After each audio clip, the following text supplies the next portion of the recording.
Good afternoon, ladies and gentlemen. Gyle here, and welcome back to the Forged Alliance Forever promotional series. Monday afternoon, that's right, ladies and gentlemen. Fear not, I've got some custom 2v2 action coming your way to help you deal with those blues. First of all, though, before we get involved with that, quick message going out to the wider community. Guys, the amount of replays that I get sent daily has fallen off a cliff of late, and I mean it has diminished by as much as 70 to 80%. And I've had a few comments from people recently saying that they think the quality of gameplay has dropped recently on the channel. That is the last thing I want. I can only surmise that it's down to the fact that I have to go searching for replays through the replay vault or looking at the replay section of the forum, whatever it might be, and that leaves me less time to actually sit down and cast the game. So it gets to a point sometimes where I think, you know what, if I'm going to get a game actually casted and out today, I have to just pick one and run with it, and that's not really the situation I'd like to be in. I'm hoping there isn't some kind of feeling of disaffection going around where people think that the chances of getting casted are so low there's no point in sending in replays. All I can say, guys, is if you are feeling that way, your chances of being casted improve dramatically if you actually send me in replays. I promise, as always, to look at every single one. I can't promise to cast them, but I will give it a quick skim through on +10, as I always do. Anyway, you know, I don't need to go into what I like by now. You guys know the sort of replays I'm interested in. Anyway, keep those replays coming and don't be disaffected. On to today's game. Like I said, it's going to be a custom 2v2, and it's going to take place on Island 0 3v3. So let's head on over to the game zone and see how these guys are going to get on.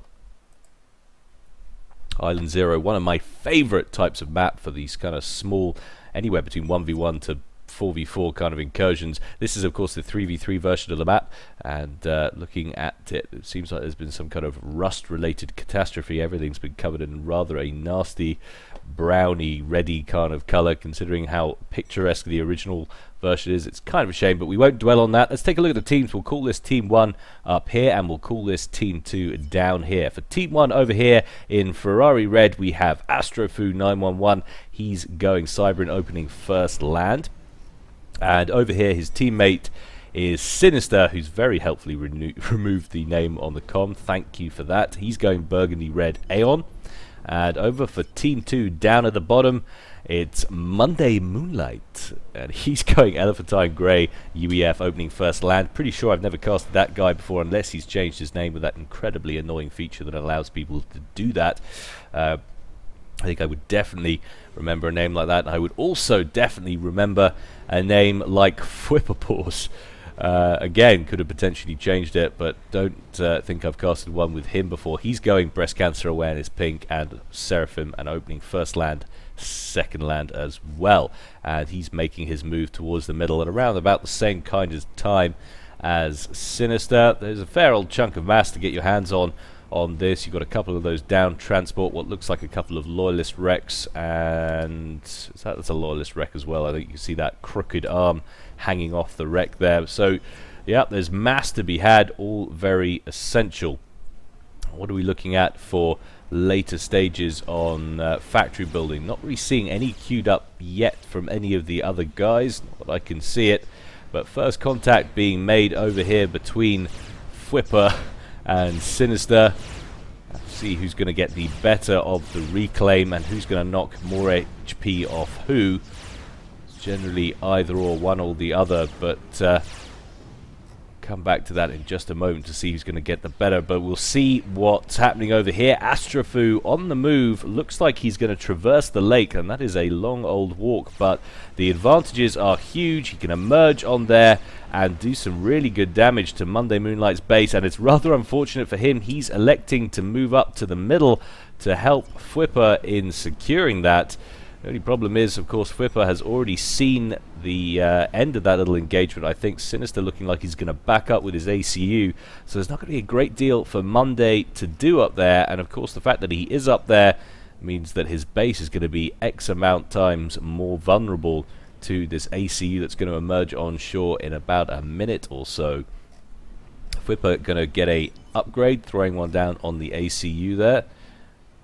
And Mondaymoonlight could potentially run over there to assist him with that. That would definitely offset any potential damage that's coming his way, but it's going to be a tough ask to hold off. I mean, there's literally nothing down here. He's got a striker. He's going to have to go crazy with building PD to fend this off.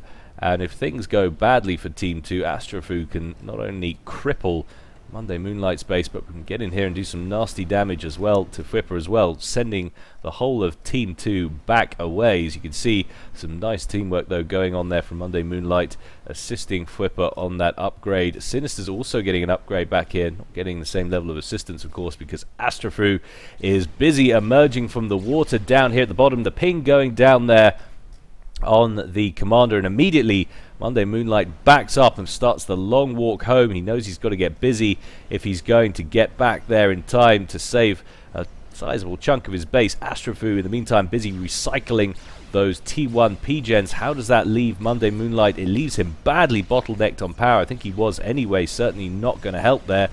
Engineers in the locale spamming up a plasma cannon as quickly as they can, but don't get it finished in any good time, enough to do any serious damage to Astrofoo. We've got one Zooey turning up there, a couple of Zooeys in fact turning up from Fwipper to assist his teammate, and it's going to buy Mondaymoonlight enough time to get that second plasma cannon online, but he's already lost a ton of build capacity, and things are not looking good. This is a nice early bit of harassment from Astrofoo. Mondaymoonlight though coming back into the area, Zooeys from FwipperPaws pursuing Astrofoo back out into the water, and he submerges himself safely, taking a few extra chunks of HP damage though from the shells still landing on top of him even though he was under the water there. Mondaymoonlight going to complete the pursuit by getting into place, and he's also going to throw together a T1 torpedo launcher to discourage Astrofoo from any more of that kind of gameplay. Now, couple of upgraded comms. Did Sinister finish the comm, I wonder? He's not gone for the T2 engineering suite. He has gone for the quantum accelerator. Rate of fire upgrade. Should have been able to determine that just by looking at it, but give me a break. It's Monday, why not? And you can see the very sizable increase. Seraphim's size does matter. Don't believe what the girls tell you. He is stomping away with that huge gun. Of course, that colossal range as well. He's sitting on around 8,150 HP to the 7,500. So a good 600 odd HP bonus there, or 600 HP advantage, I should say, for Fwipper. Sinister not going to get too engaged, knows he's behind. He's going to stay close to his side of the map. But we have a naval factory in place for Astrofoo, and he's going straight for T2, already 60% done. That could cause major problems for Mondaymoonlight. Of course, these two guys going to be fighting over this lake down here. If he starts seeing Salem's turn up anytime soon, that's really going to hurt his eco dramatically. Has he managed to get his power issues under control? That is the question. Literally just. He's managed to get and energy storage in place as well, so he will have access to overcharge, although not as often as he would like unless he gets more power online. He has a couple of engineers spamming up T1 power back here, but definitely doesn't have as much as he would like. But that T1 naval factory now in place, and he's busy producing frigates from it, and a couple of units for build capacity there, helping Fwipper on yet another upgrade while he's sat underwater. But a bomber comes in over the top from Astrofoo, takes out those two engineers, and now moves on over to Mondaymoonlight's side of the map. Gonna snag a couple of engineers unless they move. They don't move. Down they go. Very nicely done indeed. And 3 engineers, 2 of them get incredibly lucky. Something went wrong with the bomb trajectory on that one. He should have been able to snag all 3 there, but I think that bomber definitely paid for itself nonetheless. But up here, Fwipper deciding he feels a little bit ballsy, and he's going to engage with some Zooeys, and not before time, because that first Salem looks to be already around 46% done and climbing.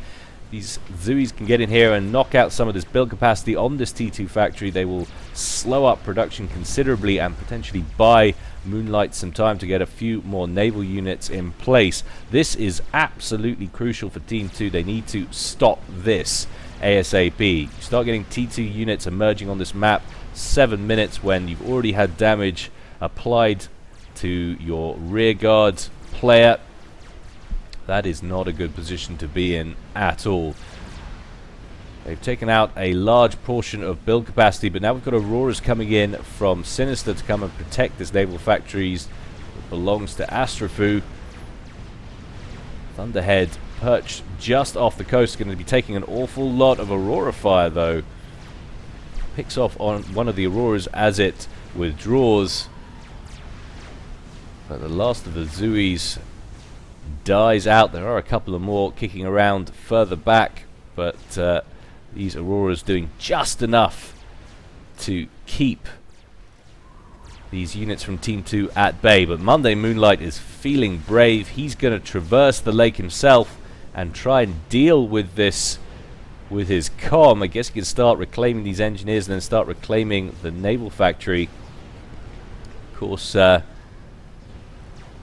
to be really careful, especially with the T2 factory in there. They haven't got any T2 air yet, Team 1, so they're not going to be seeing any torpedo bombers or anything like that coming into play. So I guess that's something that goes for Moonlight's